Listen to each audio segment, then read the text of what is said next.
ShopTeeks was launched way back in 2010. They helped merchandisers sell online. One of those merchandisers was Elliot's company called NYC.com.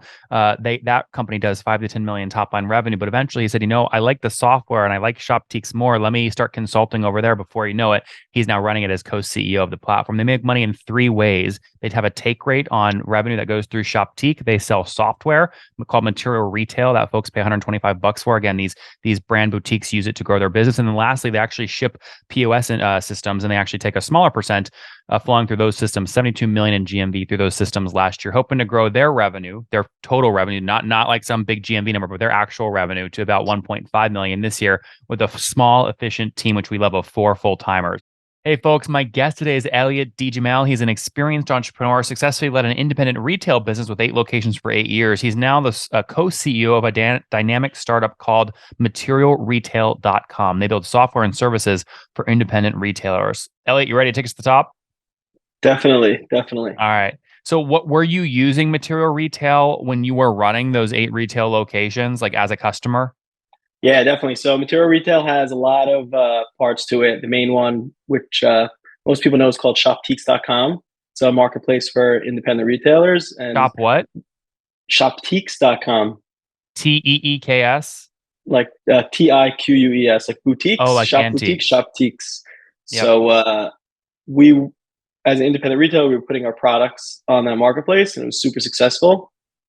We kind of went 2 routes for e-commerce. One, we launched our own website, and the other one, we started selling on ShopTeeks, the marketplace. And we had much more success on the marketplace. We didn't have to worry about the tech, the logistics, the marketing, and we just kind of posted the good product and got orders and fulfilled. So it worked really well. What year did you launch those independent locations? So we launched Door to Door is the name of the retail company in 2010. Okay, 2010. Sorry, doortodoor.com. Door to Door. So the website's doorladoornyc.com. So door, L-A, door? No, DORLDORNYC.com. Door. Okay, NYC.com. Okay, interesting. And what was your main product? What were you selling? So it's like fast fashion for a 25 to 35-year-old girl. Definitely like going out clothing and things you'd wear to a club. Called disposable fashion, like a step up from Forever 21. Okay, no, the obvious question. People are going to look at you here and thinking, why the hell is this guy selling clothes to teenage girls? Well, so it's in my blood, to be honest. My grandfather was in fashion retail. My dad is in fashion retail, and we all just kept doing it. And yeah, my dad worked for my grandpa. I worked for my dad, and so that's what we learned. And we look at, there's definitely a lot of ways to look at fashion retail. Some of it's by like what's fashionable. The other is looking at numbers and see what's selling. And at the end of the day, a style is just a number in a spreadsheet, and you see what's selling, and you go after that. Good vendors, good things like that. That's wild. Okay, so you get Door to Door going, doorladoornyc.com in 2010. Is it still operating today? Did you sell it or what? Yeah, no, it's still operating. There's 8 locations. My family still runs it. And yeah. Interesting. So there are 8 locations. So do you rely more on virtual marketplace revenue through ShopTeeks or actually physical people walking in your 8 locations? Definitely the 8 locations are the majority of the revenue, but we were able to use the 8 locations and leverage, all the inventory and all the stuff we have there to have a profitable e-commerce. We don't have to add really any expense or any inventory, any overhead, and just, have incremental sales. Interesting. So how many like unique people bought at least one thing from Door to Door last year? In store, I'd say in the 5 tens of thousands, online in the 1 to 5,000 people. Oh, what's going on there, YouTube? Good to see you guys. Now imagine this. You love watching these interviews with SaaS founders, but imagine if we took all of the valuation data out from over 2,807 interviews I've done manually. Saves you a lot of time. Well, we've done this. We've built it into the beautiful interface inside of FounderPath. Check this out. I'll show you how you can access this in a second, but you log in, you connect your Stripe account, you see your valuation real time, you can see what it changed over the past 88 days, and even set goals for valuation this year. Now, the secret to valuation is there's many different ways to value a SaaS business. So the reason you're going to see 3 or 4 different valuations inside of your Founder Path dashboard, this is all free by the way, is because depending on who's doing the buying of your SaaS company, you're going to get a different valuation. A VC is going to pay a different valuation. Private equity firm is different. If you're going to do a minority sale, that's different. And if you sell the whole business, that's a different valuation. You can see all those when I hover over here. Right, so the teal is what a VC would pay, yellow is what private equity, and red is if you sold the whole thing outright. Now, what's cool about this is not built off random data. Again, you guys hear these interviews on YouTube. All these data are built from real-time valuation data points founders share with us on the show. So traction, 1.2 million, seed round, 3.7 raise, they sold 22% of their business. Go in here and filter by the event. Maybe you only want to see companies that have sold the whole business. Well, here are a bunch that have been acquired, the valuation and the multiple. Maybe you're going out right now and you're raising your seed round. Well, go in here and look at all this recent seed deals that went down, what they raised, what valuation they raised at, and what percent that they sold. There's never been a larger data set of SaaS valuations than what you can get now inside of Founder Path, and we're thrilled to bring it to you. All right, we're going to go back to the YouTube video here in a second, but if you want to check this tool out, if you want to jump in and sign up, you can check it out for free to get your valuation at this link, founderpath.com/products/valuations. Or if you go to founderpath.com and hover over products, click on get your valuation here and go ahead and sign up to give it a whirl. Again, all that valuation data live right inside the platform. I hope to see you there. All right, let's jump back into the interview. Interesting. And can you give us a sense of revenue size? Are we talking like 1 to 5 million, 5 to 10? Where were you guys generally? Yeah, it's like 5 to 10. 5 to 10. Wow. Okay. So I guess why leave that and go deep into door-to-door? Or sorry, and go deep into material retail? So it was called a slow transition. So I was very involved in Shoptique's material retail as a customer, really kind of spearheaded that in door-to-door. So made a lot of friends at the company. And, over time, slowly got involved, started consulting there 2 days a week in 2018, actually. So did that for 2 years. For 2 years, I was there 2 days a week and really kind of fell in love with just helping. Did they pay you for that, or are you just doing it because it helped door-to-door grow? Yeah, no, they paid us for that. They paid me for that. Okay. I definitely, I wish I could work for free. We can't do it one day. Yeah, so it was like a slow transition. It made it really easy because I knew what I was getting into. After 2 years doing it 2 days a week, I really knew the business. I knew what I can add to their business, and then also what I could bring to the boutiques to help the boutiques be more successful using their products. And what year was that? So the consulting started what year? 2018. 2018. Okay, then so I guess fast forward. When did you realize, maybe the founders want to leave or they're getting forced out and you're going to jump in as co-CEO? So it was like 2020, early 2020, right when COVID was happening, kind of happened really, really quickly. Me and my co-CEO, Mark, were kind of put in place by the old CEO and founder and the board. And we hit the ground running. COVID was a very busy time where definitely e-commerce focused business. Yeah. Interesting. So you mentioned board. Had they raised a bunch of money? Yeah. So Shoptique's a storied history. It's launched in 2012. Wait, sorry, just to be clear, are we talking about Shoptique's or material retail? So Shoptique's, we rebranded to material retail in 2022. Oh, same company. So yeah, Shoptique's is the marketplace that material retail owns. Shoptiques.com was the only business that we had for about 8-9 years. And then we launched a software suite, which is material retail in 2019. And slowly over time, a lot of the focus moved towards the software suite as opposed to the marketplace. So now Shoptiques.com, which is the marketplace, is a subsidiary of material retail. I see. When you look at total revenue, like last year, what was a split between Shoptiques versus the software, material retail? So the software is like 70% of the revenue. Oh, wow. Yeah, but a lot of the economic activity happens in the marketplace. The marketplace is not really like profitable for us.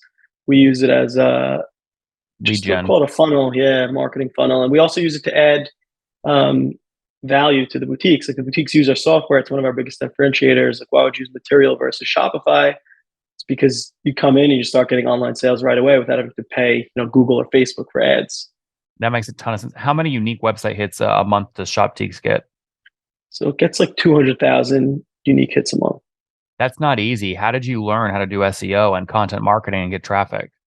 So a lot of it was, I'd say, luck that I was put into the position in 2020 because a lot of it was done for us. But a lot of it, I think, I would attribute to the network effect. So we have like 500 boutiques selling on the marketplace. So with that comes a ton of recognition from the owners, the employees, their customers, things like that. And then there's a ton of product listings. So we have 60,000 active styles, and we have everything from a no-name brand that you've never heard of before to big brands like Birkenstock, or cool brands like Queen of Sparkles and Buddy Love and things like that. Mm-hmm, mm-hmm. So we Interesting. really Okay, rely on like the boutiques to do all the merchandising and the product descriptions and things like that. help me understand. I mean, why did the founder of the company like not want to be involved anymore, or what happened there? Yeah, so she has a family now, and she was going on her third kid, I think, at that time. And I think she gave it 10 years, and just, I think it was like mutual. Interesting. Yeah, this is Olga. So I mean, she I assume owned 100% of the company until she sold some to VCs. Well, it was VC backed for a while. So I don't know the exact splits or anything, but she definitely had investors, seed rounds, Series A, things like that. How much total had the company raised? It was like 19 million in total. Oh wow. Have you raised any more since you've come in as co-CEO or no? We have not. Okay. We kind of Um, shifted to profitability and we got there, which was great. that's great. When did you hit profitability? Do you remember? So last year. Congrats. You don't seem very excited. It's exciting, but it definitely changes the game a little bit, right? We went from this, call it like high growth, like aspirational startup, going for let's get to Wall Street as quickly as possible, to like, all right, let's have a sustainable business where we know we can continue to grow sustainably, a little more slowly, but still sustainably for years to come, as opposed to, let's just go for a grand slam and hit it or miss, basically. That's awesome. So give me a sense of how merchandisers are paying the software arm of shop. So material retail today, what are they paying on average per month and what do they get? So for like the base plan, call it, which gets you access to the full platform, to the marketplace, inventory management, employee management, some marketing tools, a website, and all that stuff, it's like 125 a month. And then $125. $125 a month. And then we also have, with that, the centerpiece of that is the POS system where they're running transactions in store. So the boutiques You're actually, shipping a physical. yeah, so it's iPad based. So like everything's done on an iPad, but we'll ship them a credit card terminal, get a receipt printer, barcode scanner. And, you go to a retail store, you pick up a dress, the cashier scans it into the system. She tells you it's $80. You insert your credit card, a receipt gets printed. That's all us. How much does that cost you? Just hard goods cost up front to ship that stuff. $1,000. Interesting. That's the shipping cost plus the actual barcode scanner, card reader, the whole thing. Yeah. And most of the time the boutique pays for it. A lot of times also, if the boutique is coming off of another POS like Shopify or Square, they'll have some of the hardware ready because it's iPad based. Okay. A lot of us use the same stuff. As long as it can be connected with Bluetooth, it'll probably work. So we also get a cut of the credit card revenue. What percent? Which is nice. So it depends on the boutique, but it's a minimal amount. Let's say 0.25% to 0.5%. But the beauty is we also have a deal with our credit card partner that they beat the merchant's current rates. So it's like a win-win. They switched to our POS. They save some money on their credit card rates, whether they're coming from Square or like Global Payments or whatever. So we'll save the money on the credit card rates, and we'll also be able to take a cut. So win-win there. Interesting. That makes a ton of sense. And how many boutiques are paying for material retail today? So we have like 200 boutiques who are using the like full software suite, and then like another, call it 300 on top of that, who are selling on the marketplace. We do also have a services arm of the business. But those 300 are not paying the 125 a month? No. Interesting. They're just Why don't you require that? Why don't you require they pay the software fee in order to get to the marketplace? We tried that a lot of different times. It just doesn't work. Yeah.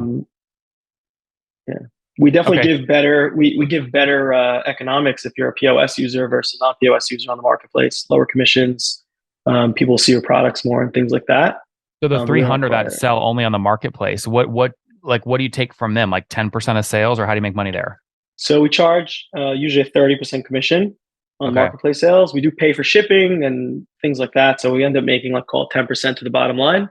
Yep. For boutique on on POS, we'll charge them 25%, and we probably break even on most orders. Yep. Yeah. That makes a lot of sense. And then can you give me a sense of, obviously with any marketplace, the big number is gross merchandise value, right? Volume, right, over a period of time. What was your guys' GMV last year? So it was called 2.5 million. Okay. And would you consider that successful year, not successful year? So it's I consider it a success because again we shifted to profitability. It's really easy to burn money on the marketplace, especially when you're working on a commission and you don't have high margins. We could very easily raise that GMV. The trick is like how do we raise it without burning cash? Yeah. So it's hard, a little bit hard for us because we don't have the same economics as a lot of other e-commerce players. So we can't go out and just do the standard stuff because like let's say like a Revolve or another big fashion brand, they're going to work on let's say 50-60% margins where we're working on 25% at the most before any of our expenses. I'm sure they'll have the same expenses when it comes to shipping and things like that, but they're working on called double the margins. They could have double the ad spend and So have just the to put that in a same ROI. sentence, Shopteeks is your marketplace. You make money there off 30% cut. You did 2.5 million of GMV last year there. So what does that work out to, like $750,000 of top line revenue there? And you'll take, 10% of that to the bottom line.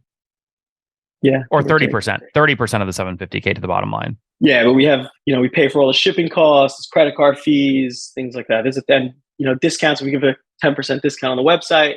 We pay for that. So our 30% turns into 20%. Yeah. It's definitely not as pretty as it sounds. Yeah, no, you're all in one. That makes a lot of sense. I didn't say it sounded pretty, by the way. I'm just trying to understand the margin. I hate this business because I don't like dealing with multiple SKUs. I don't like dealing with hardware. I don't, boutiques go out of business all the time. But you're uniquely positioned to do it because you eat your own dog food. You came from that world. So it makes tons of sense. Does that GMV model also include in-store sales or just the virtual Shopteeks? Just the virtual Shopteeks. In-store sales much higher. So including like the whole ecosystem, it's like 75 million. Oh, wow. Okay. So you do the majority. I mean, you do 72 million in-store volume each year. Yeah, but we don't get anywhere near, the 30% cut of that, obviously. And that's just, the GMV that we like the process through our system. Yep. That's the one where like we could multiply 72 million times, would you say 0.5% or something like that? Yeah. 0.2 to 0.5. I mean, yeah. So on the low end, 0.25 of that would be, what is that, 18 million, something like that in your cut annually? No. 0.25%, not 25%. Oh. Got it. Sorry, 180 grand. Yeah, way different. Yeah. 100.25 on 72 million would be 180 grand of revenue there. Definitely. Interesting. So when you think about expanding the business this year, can you increase your percentages or is it all about just getting more GMV? So it's all about getting more GMV and merchants. And we have a services part of the business that came in a little bit after. And basically again, we take what we're good at and we kind of layer it on top of our existing products. So we're really good at web design and call it e-commerce marketing, where our boutiques are not. So we offer very basic, call it design, email marketing and web design for those boutiques. And, we charge them for it. So we've been doing that for years. But what we're doing now is we're kind of trying to partner with a bunch of our boutiques and take their websites to the next level. So let's say, in my example, DoorLaDoorNYC.com, like Shopteeks takes it over, runs the website for them, all design, all the marketing, all that stuff. They're still responsible for the merchandising, the product sourcing, and that stuff. And can we grow their e-commerce? Then in that case, we take a bigger, cut. And there's no expenses behind that, which is because we're not going to pay for shipping or anything like that. It's just a revenue share. So I guess what percent of your last year's revenue would you attribute to your services arm? Call it 15-20%. Okay. So that's not small. That's getting up there. Is that generally decreasing or increasing year over year? It's increasing year over year, but it's kind of bittersweet because we really want to grow the software because we install, and as long as the boutique doesn't churn, we offer them good support and it's really profitable. Whereas services, you got to do work every month. Yeah. So, and we have it down to a science, but it's not sexy. That makes sense. How many folks are full time at the company today? So we have an interesting team. We have 4 full-time in the US and then 14 full-time in the Philippines and a few part-timers in the US also. Interesting. What functions do you have in the Philippines? So customer support, graphic design, and other, call it, random tasks. Interesting. Interesting. All right. What do you wish I asked you about that I haven't asked you about? Something you wish you could talk about, but no one ever, asked about. I think, like, why material retail versus Shopify, Okay. Why right? material retail versus Shopify? So, what I'd say, and what I really believe, I actually do this in my own life, is Shopify is just one size fits all, right? It's e-commerce first, brick and mortar second. It's like kind of jump in and figure it out for yourself. Whereas material retail is a very specific set of tools for a very specific customer. So brick and mortar first, e-commerce second. Everything's going to be, I don't want to say handed to you, but it's designed specifically for you. So you come in, you customize it to your liking, and it's just ready for you. Super easy to set up. Someone will really help you along the way, as opposed to Shopify. And just we really take um, we take pride in a boutique success, because that's where we make more money, right? When a boutique grows, we make more money. When we can increase a boutique's sales online, that's where we make our money. What's right? your goal this year, Elliot? What do you hope to grow revenue to? So we want to end the year with $1.5 million in revenue, and Okay. in real revenue, not GMV or anything. And we want to end 2024 with hopefully 2 million. Now, is that aggressive growth? Based off my math, you make about last year about 750,000 on Shoptiques, $300,000 on your software business. That's 200 customers paying 125 a month is 25K of monthly recurring revenue. That's 300K there. So we're at $1 million. And then you make another 180K on your in-store volume. So 0.25% of 72 million GMV. So didn't last year you do about 1.2 or 1.3 million already? Yeah. So why not be more aggressive on? I mean, can you grow faster? If we want to take more risk and burn a little bit of money, probably. Okay, so you can't grow faster without spending more money. There's no way to use creativity to grow faster. There's definitely ways to be creative and grow more, but we are a very small team, right? Mm-hmm. So we really have to be very focused and methodical with what we work on. And we definitely set 2023, at least the first 6 months, we set the table for the next, 2 years. We did a big replatform of our marketplace. We did a couple of big integrations for the POS. And now we got to just take that to market, basically. Yep. We're rooting for you. We appreciate you teaching us about your model and who you're serving. Let's wrap up here with the famous five. Number one, favorite business book. Drive by Daniel Pink. Number two, is there a CEO you're following or studying?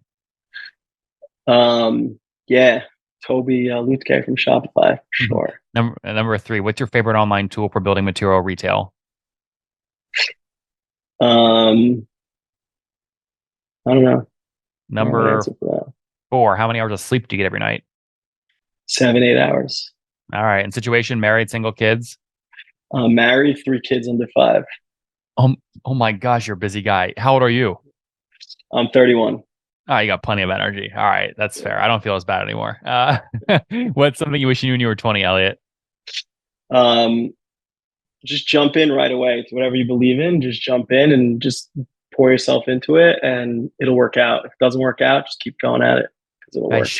Shoptiques was launched way back in 2010. They helped merchandisers sell online. One of those merchandisers was Elliot's company called NYC.com. That company does 5 to 10 million top line revenue. But eventually he said, I like the software and I like Shoptiques more. Let me start consulting over there. Before you know it, he's now running it as co-CEO of the platform. They make money in 3 ways. They'd have a take rate on revenue that goes through Shoptique. They sell software called material retail that folks pay $125 for. Again, these brand boutiques use it to grow their business. And then lastly, they actually ship POS systems, and they actually take a smaller percent flowing through those systems, 72 million in GMV through those systems last year, hoping to grow their revenue, their total revenue, not like some big GMV number, but their actual revenue to about 1.5 million this year with a small, efficient team, which we love, of 4 full-timers. We'll see what happens. Elliot, thanks for taking us to the top. Thank you. It was a great meeting. One more thing before you go. We have a brand new show every Thursday at 1 p.m. Central. It's called Shark Tank for SaaS. We call it Deal or Bust. One founder comes on, 3 hungry buyers, they try and do a deal live, and the founder shares back-end dashboards, their expenses, their revenue, ARPU, CAC, LTV, you name it, they share it. And the buyers try and make a deal live. It is fun to watch every Thursday, 1 p.m. Central. Additionally, remember, these recorded founder interviews go live. We release them here on YouTube every day at 2 p.m. Central. To make sure you don't miss any of that, make sure you click the subscribe button below here on YouTube, the big red button, and then click the little bell notification to make sure you get notifications when we do go live. I wouldn't want you to miss breaking news in the SaaS world, whether it's an acquisition, a big fundraise, a big sale, a big profitability statement, or something else. I don't want you to miss it. Additionally, if you want to take this conversation deeper and further, we have by far the largest private Slack community for B2B SaaS founders. You want to get in there. We've probably talked about your tool if you're running a company, or your firm if you're investing. You can go in there and quickly search and see what people are saying.